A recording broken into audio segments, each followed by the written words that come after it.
Play at Novibet.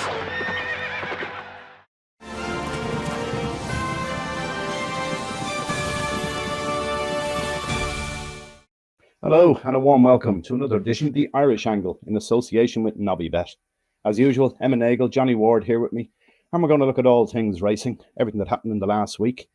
Right, Johnny, Emma, let's start off. The big news, the usual news, is Willie Mullins. He's dominating everything. He's had some season altogether, and then he goes and wins a Scottish Grand National. Looks like he's going to win the British Trainers' Championship for the first time. What do you make of it, Emma? It was great entertainment on Saturday. Yeah, kind of brought life to an Air card. Look, I suppose it's always a good card in Air, but God, I say all the Irish eyes were on Air, and like even meeting people there who are kind of only half interested in racing, and it's like really just to have a conversation with everyone. Went over to visit a neighbour of mine who watched the odd bit of racing, and the first thing she said to me, "Geez, will he do it? Like, will he win the trainers title?"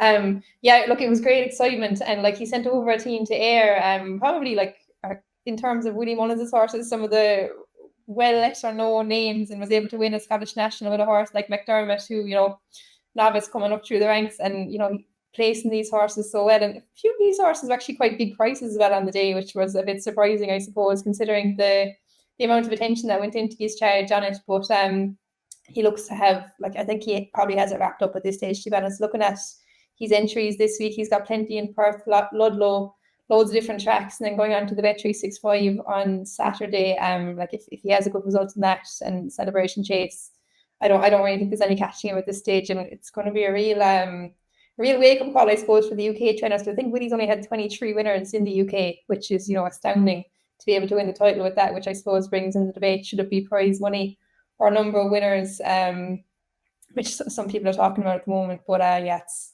incredible. I think Vincent O'Brien in the 50s probably maybe a bigger achievement back then to do it, but just the number of winners that he's had, it's some going, and it's brought kind of real life to the end of the jump season in the UK.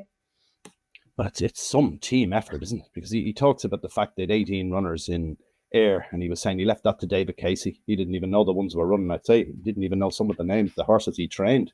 Like McDermott couldn't win a bumper, ended up having to go to Tramore to win a maiden hurdle, and then goes and wins a Scottish National. Some training effort, isn't it, Johnny? Yeah, the McDermott story is quite remarkable, because he just looked so ordinary early on, as you kind of allude to there, Vinny. It took him a while to win, and I'll always remember him as being one of the horses who ran against Meeting of the Waters in Cork, when Meeting of the Waters was only getting going, and McDermott was sent off a 9-1 chance that day. Meeting of the Waters was sent off Even's favourite, and even though initially McDermott was sort of around the 2-1 chance, Meeting of the Waters was bigger. Meeting of the Waters went on to be a good horse, and I thought McDermott was probably going to be quite ordinary, but I was at Willie's yard, as was Emma, there last week, and as we were coming to the end of it, he said that could be the winner. We're actually doing a little interview around the stable, and McDermott was behind us. He said that could be the winner now of the Scottish National. But he had a few in the race, and so I got in the obligatory selfie with McDermott, and sort of didn't take much notice of him. Thought he'd a chance. He's a bit of a staying pedigree on the dam side. I think the dam's a half sister to Vossley or whatever. But as Emma said, like some of the prices you could back this horse at, this horse friendless went off about 26-1 or so on the exchanges, went off 18-1 on the show, travelled very well. Another big race winner for Danny Mullins, but I do wonder, will Willie look to change his method of training a bit? Like when he did he think at the start of the season McDermott was going to win a pot like the Scottish Grand National for 112 grand sterling for the winner? And Lee Motter said there's an interesting article about prize money in Britain. There's actually good prize money in Britain to an extent if you target it well. And Willie's only doing this really because he has the title to win. I don't know if any of these horses would have been making the trip over to Ayr, but if he were to change his plan next season, it'd be very intriguing to see how it goes. And you mentioned David Casey as well. When you're in the yards, you see that the people who are involved, he has so much to do, Willie Mullins. It's massively, massively important that he has such a good team behind him, and obviously he has. You look at how busy he's been the last month or 6 weeks between winning Grand Nationals and then having to do parades through Leyland Bridge or whatever with the Lord Bagnall and all the rest of it. And then he goes and wins the Aintree Grand National. He's back doing more parades again and everything else. And he's travelling from one place to the other at most meetings in Ireland as well. It's some schedule. It's no wonder with, nearly 300 horses in training, I think, this season. you couldn't keep on top of every aspect of it or every facet of it. No wonder he has such a team with him, and they seem to be an exceptional team as well. You've been down there, Emma, as Johnny was saying last week. It's some setup, isn't it? Yeah, it's incredible. I suppose that's probably what's helped him build up so far. Like I think I was looking at some of his stats, like his first Cheltenham winner in 1995, and like it wasn't complete domination. It took him years to build it up, but I'd say the team around him probably helps that an awful lot. Like having the likes of David Casey, Ruby Walsh, Paul Townend, Patrick Mullins in the yard every day. Like that's going to be a massive help to chances. And of course, like you can't do everything every day. Like even when we were there during the week, like Johnny said, you know, they watch the horses go around in a circle and tell all the riders have a fair idea what they're doing, but you know, kind of looks at them and judges them. And you know, Patrick said, "I'll do these ones, you do those ones," and it's just a massive operation, and it's interesting. The whole team involved, like it's incredible, and he's dominating both sides of the Irish water now, and yeah, it's hard to see when it's going to stop. But I hope he does get it over the line, and he probably has his hand on it now at the moment. Yeah, there's a fine line between success and failure in all of this as well, isn't there? Because you look at the air races, he wins 2 of them by a nose. They could have easily been defeats, and all of a sudden we're looking at Dan Skelton or whatever being champion trainer in the UK. Anyway, just overall on this and his dominance, and as Johnny was saying there, perhaps if he targets the UK races more next season, because there is big pots every Saturday over there, he's let most of them go astray this year. But if he did start focusing on it, he could easily win that every year. Wouldn't take a whole lot with the quality of horse he has. He can also win the Irish one every year, as we've seen. He's going to be his 18th time this time after Punchestown. He'll have won it for the 18th time in a row. Where do we go? What's happening with National Hunt Racing, Johnny? Is it a problem for the sport, having someone as dominant as him? Yeah, so I was racing at Naas and Ballinrobe over the last week, Vinny, and I'm off the top of my head now, there were 14 races over the 2 meetings, and 13 different trainers had winners. Willie Mullins had 1. Gordon Elliott didn't have any. And I don't think Henry de Brom had at the 2 meetings that I was at. Philip Rothwell had 2, but there was a real spread of winners, and it just makes a difference. Like at Ballinrobe, Philip Fenton, Sean Ahern, Philip Rothwell, Pat Kelly, Conor O'Dwyer, Declan Queally, and at Naas it was Willie Mullins, Philip Rothwell, Gavin Cromwell, Arthur Moore, Robert Tyner, Noel Meade, Eamon O'Connell, and it does make a difference when you have a spread of winners. And I think it's an innate thing in Irish people that like we don't want one person or team to be sort of dominant, and I think we kind of have this thing where we really will the underdog along. So it's a bit difficult for the sport. I do feel that one person should be so dominant in National Hunt Racing, but I'm not really sure what the answer is to it. I think maybe the program is bloated in terms of too many sort of races to suit the top trainers. But like Gordon Elliott has had, he's invested plenty in Colentra. Henry de Brom has powerful owners as well. JP McManus spreads his horse around a lot, doesn't even have that many horses for Willie Mullins, which is probably interesting in itself. I don't really know the answer to this. Like on one level, Willie is raising the bar for everyone, and National Hunt Racing has never been as good. But on the other level, I'm not sure it matters how much the quality is, more so that more people have a share of the pie. And I thought there was a great atmosphere at Ballinrobe and Naas to an extent, but certainly Ballinrobe, because you had smaller trainers trainers winning and smaller connections winning. And that's just my feeling on it anyway. Yeah, but you talk about whether, it's good or bad for the sport. That's the key to it. But what about the other side of this is you talk about one of those Ballinrobe winners was Declan Queally gamble. They had a double gamble. They went in Limerick the same day. A horse called Rocky's Diamond, 100 to 1 to 22 to 1. Then we had Diamond Nora, 100 to 1 to 16 to 1 at the other meeting. Like these are massive gambles. The 2 horses were coupled by all accounts. It looks like there could have been millions won here across this. But is that good for the sport, Johnny? This is the question that I suppose it's very hard to answer, because on one level it is, and one level it isn't. I have to apologize for my professionalism or lack thereof. I think I was in conversation with a former boss of mine from the time the race in Limerick, and I was working at Ballinrobe, but I essentially completely missed the first race at Limerick, and that Declan Queally had landed this gamble. And then this young lad was kind of walking across me and the cameraman, and he showed me his phone, and he definitely had backed the Queally horse at Ballinrobe in the first race, and in hindsight, I think he might have had it in some sort of a double with the first winner at Limerick, because the number he was shown on his betting account would seem to have implied that he was going to win a lot of money. And we've seen footage of one of the bets being laid at 100-1 for serious money at the racetrack. I've met Declan Queally the odd time at the races. I remember he gave me a good tip for a winner at Kilbeggan actually there last summer, and I've always found him to be very good to deal with. And he's shown now that he's very well able to kind of get a horse to improve and pull off a touch like this. But I suppose the thing on the integrity side of it is when you have a massive change in tactics and a massive improvement in form, and it happens once, you kind of have to note that.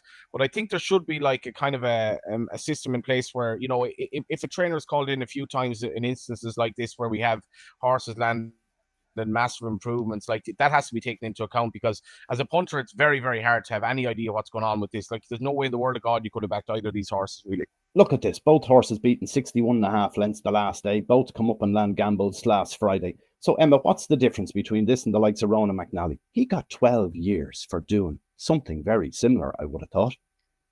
Yeah, I can see both sides of it now, in fairness. Like, I can see what Johnny's saying there, like the punter has no chance of really backing these horses. But, like, just to look at it from a different perspective there, like looking at the first horse in particular, Rocky's Diamond. I mean, this is a horse having his second run. He was dropped in the first day, keen, awkward looking horse, and they jumped out and made all. I mean, you know, is a trainer not allowed to change tactics on second run? It didn't work out the first time. Worked the second time. You know, keen horse. You know, you either hold them up or you bounce them out and make all. It's probably two of the more common tactics. And he tried the second way and it worked out. They obviously fancied him. Now the second horse who won in the space of half an hour, Nora's Diamond, might be a little bit hard to justify. Was having her third one, I think, but she had won a point-to-point in Ballindesk back in January, so she obviously had shown ability. Incredible that the bets were laid at such big prices, to be honest. I think you probably have to look at it and say, you know, if it was a bigger trainer training these horses, would they have been such big prices? Probably not. Even after two probably disappointing ones in maiden hurdles. But you know, in the case of Rocky's Diamond, I don't really think that the stewards can make much of a case of it, to be honest, because it was only his second one. Tactics changed completely, and I think a trainer should be allowed to do that, especially with a horse who has done so little running. Nora's Diamond, it'll be interesting to see what the outcome of that one is. Even though she had shown ability, it was definitely a drastic improvement, and you can see the case from the punters not knowing, but I don't think it's probably as clear, but like I think there's probably been worse since. Like, he hasn't really been fiddling with these horses, I wouldn't say. They're two kind of young horses, you know, only started running in the last couple of months. They're improving, you know, what can you say, really? It's improving rapidly. There's another couple of things as well. Well, Vinny, like, yeah, I was in Ballinrobe, and I have to say again, like, I like Ballinrobe, but the atmosphere at the track was really like the old days, and the betting ring, like I was talking to books, the betting ring was alive, and for all that that there was whatever the doubles in this horse, whatever, you know, this was a week maiden hurdle, really a week enough maiden hurdle in Ballinrobe, and the horse was still sent off 16-1, and the horse in Limerick, they were still fairly backable prices, and maybe I'm contradicting myself here, but I'm sure a lot of people followed in on the gambles as well. My point on this would be, if you're a layer laying these horses, I would attach a kind of a note with regard to a lad like Declan Queally's like this anymore, where basically I'd never have a horse bigger than 16 or 20-1, because you just don't really know. If a trainer is showing that he can land punts with horses at big prices, I'd be very, very wary of putting horses too big in going forward. A bit like Charles Burns, a bit like trainers that can kind of show horses to improve dramatically, because as a layer, you have to be on guard. This horse opened up at 100-1 on the show, and you were laying a horse that was probably a 6-4 chance, really. Yeah, but this is only a modern phenomenon, these 100-1 chances. Going back in the day, he used to, David Power was one of the top bookmakers in the ring. Never put bigger than a 20 Danny horse ever. That was it. He didn't want to know. Then it was Seamus Mulvaney, another leading bookmaker in the ring. He was on the board of horse race in Ireland. He was chairman of their bookmakers association at the time, and he was seeing Betfair with all these big fancy prices on it. So he started putting big prices to horses at the track and was encouraging other bookmakers to do it, to make it look better, is all it was. But they were never laying them. I still can't believe that the bet that was put on social media from Limerick was actually laid. It seems Yeah, astonishing. Why would anyone lay a bet on a horse, a big bet on a horse at 100 to 1? There's no way of laying it off. You can't. The exchanges are gone. There's no liquidity in them. Certainly not with horses at that level. You might get a couple of quid back, maybe. There's no other bookmaker in the ring is going to take bets off you at that sort of price either. So what do? You're just stuck with it. It seems like it was an error.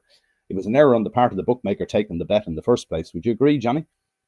I don't know the ins and outs of that now. Jerry McDonald would be he'd be a very respected guy in the ring, and it's my what I see here is the bet was placed at 4:39 for the 4:45 at Limerick. So like this is quite late.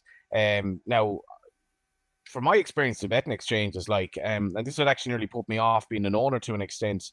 The betting exchange's liquidity has gone way back, like way back, and you can tell that looking at it. If I were laying a horse with the liability of 30 odd grand at 100 to 1 in a run of the mill race at Limerick 6 minutes beforehand, I would in my head I'd be like, how am I going to lay this back, and how am I going to get it at 100 to 1, 66 to 1, 55 to 1? I'm amazed, to be honest. I'm amazed that a bookmaker would lay this. If we're in a championship race at Cheltenham, maybe, but like with liability of 30 grand, given like some days in the ring, you are laying next to nothing. And Limerick is a particularly dead betting ring at times. There's hardly anyone there. I was amazed at this, to be honest. So fair play to Jerry if it's all true. Yeah, sure. It's not that long ago with Barney Curley complaining about he couldn't get 2 bananas to 1 in Galway at the festival. And then I remember going back not so long ago, I brought an elderly uncle of mine to Punchestown to the festival one day. He hadn't been racing in a few years. He was getting on and wanted to go one last time to Punchestown. I had a tip for a horse, and he went in and he went to have 400 quid on the main line in Punchestown on a horse at around 7 to 1, and he got halved. So like that's in the last 20 years as well. So it's hard to believe that the betting ring is supposed to be on its knees the last 10 years with the exchanges and with everything else and all the different things that have gone on. The SP isn't even returned from there anymore. It seems amazing someone can get that sort of bet on at Limerick, but there you go. Obviously, we've seen the docket, so we know it's real. By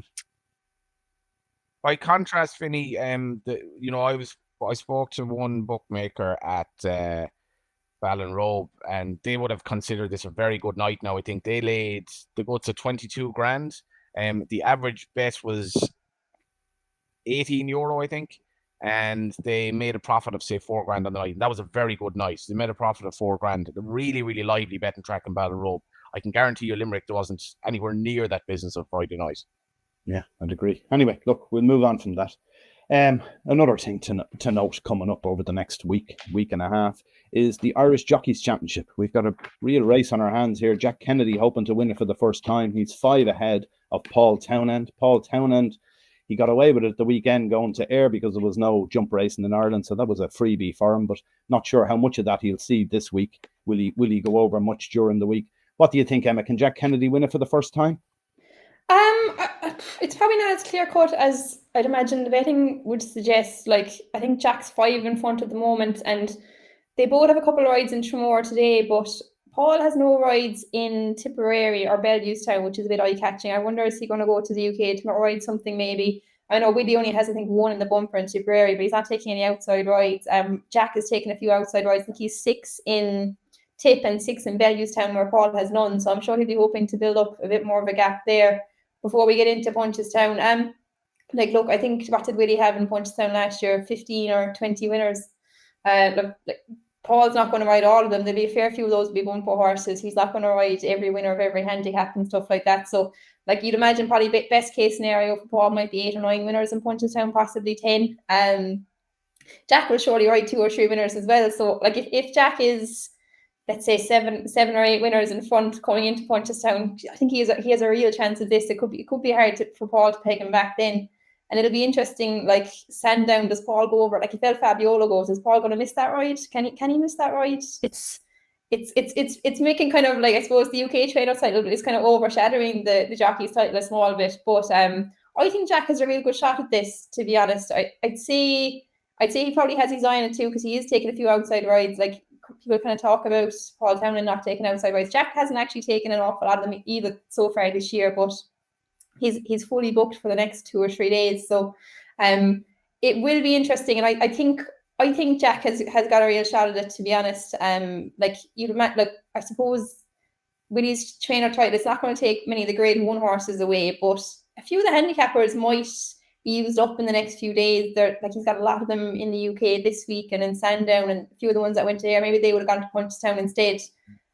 So yeah, it's making for a really interesting ending to it. And just kind of to note on Paul Townend as well, I thought some of the rides he gave the horses in air on Saturday were just incredible. Sharjah, the ride on Sharjah, and even the training at Sharjah. I mean, when Willie Mullins has these grade 1 hurdlers, when they turn 10 or 11, he just decides to send them. I can't wait for State Men's chasing season. Like, he'd probably be 13 at that stage, but he could probably still win the Arcade or something. But yeah, like I thought he's probably his best ride over the weekend was Bialy's stock in the Scottish Champion hurdle. Even though he was beat, he gave him some ride. I'd say the horse is probably just a bit quirky, kind of shoo it away in the end. But he's riding to the top of his game, and so is Jack. And yeah, it's going to be a really interesting next week or two with the trainer side and the jockey side. It's going to be fascinating. Yeah, would it be good for the sport, Johnny, if Jack Kennedy won it for the first time? Yeah, and in fairness, even if he don't and he goes to the wire, like, I think it'd be great for the sport, and it keeps us captivated. They're two, funnily enough, they're two fairly publicity shy individuals. They seem to be very kind of humble. And they just kind of do the racing chat in terms of winners, and they don't necessarily court publicity or anything like that. And that's kind of one of the aspects of it where I just feel, I think that there's a lot of goodwill behind Jack because of the injuries that he's had. And yeah, I've sort of felt like for the last while Paul Townend will win this in the canter, but five winners a week before Punchestown will makes it interesting. And like, I know Paul has been picking up the odd outside ride, but you'd imagine Jack is going to get an awful lot of backing from people that aren't Gordon Elliott as well as Gordon Elliott in Punchestown. And I definitely hope goes all the way to Saturday week anyway. Yeah, two reserved individuals, but I think we might see a bit of emotion from Jack Kennedy if he finally wins it after all the injuries he's had along the way. Hard to believe he's only 25. I think today was his birthday. Like he's at 25, it's kind of saying it's hard to believe he hasn't won the Jockeys title. But like he's got such a long career ahead of him. I suppose he started so young. It's kind of, you'd forget how young he actually is. Yeah, one other thing just to mention from last week, I thought it was particularly meritorious, was Katie McGivern. Doesn't train too many winners, daughter of Joanna Morgan and Tommy McGivern.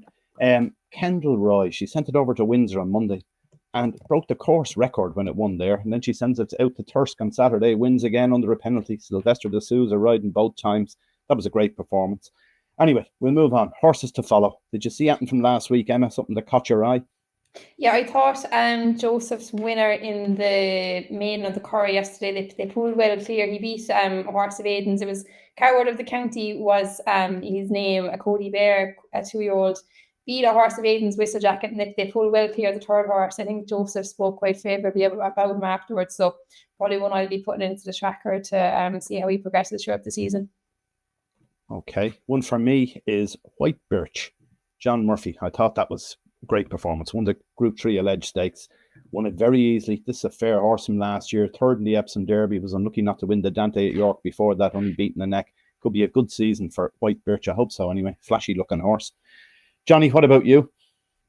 Yeah, White Birch, just to mention him, Vinny, I'm getting a good old kick out of this. I've always had a good time for John. He's kind of I suppose he's a dry humour type character, but very, very sharp in terms of the operation out there. And I think his son George has helped as well to bring the operation on to maybe another level, and another very likeable fella. And I know it as well. I don't know what Emma makes this. I know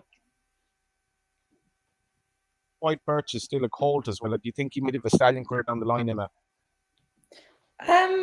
Look, I suppose he was a good horse last season. He third in the Epsom Derby, won the Dante. Maybe so. Yeah. Second in Dante, sorry. Yeah, I mean, maybe so. It's kind of hard to know these days, competing with the likes of Coolmore for with their level of their stallions. But I mean, if he's a good horse at 4, you wouldn't see why not. Maybe not. Maybe out foreign or something like that. But you would know he could develop into a good horse this year. He's good at the weekend. Yeah, the White Birch story is interesting anyway, and I'm going to give a horse so in the bumper at Ballinrobe, Butch Cassidy, very, very nice pedigree by walk in the park out of Fairina, who was trained by the Bows, and Butch Cassidy for Philip Fenton, owned by in the Magna colours, lovely looking horse, was quite expensive, and I think can go on to better things. This looked a good bumper. He beat another walk in the park, and yeah, a lot of class about him. Yeah, there was good word for him beforehand. 130 grand, I think he cost. Yeah, he could be a fair horse, all right. Didn't win that far, but I'd say there's a fair little engine there somehow. Nice to see Philip Fenton back with a decent horse again. Anyway, that's it for now. We shall be back again next Monday when we have a good look at Punchestown, and we'll have a good chat around that. Thanks for watching. Make sure to subscribe to our channel, and we'll see you all again next week. Bye for now.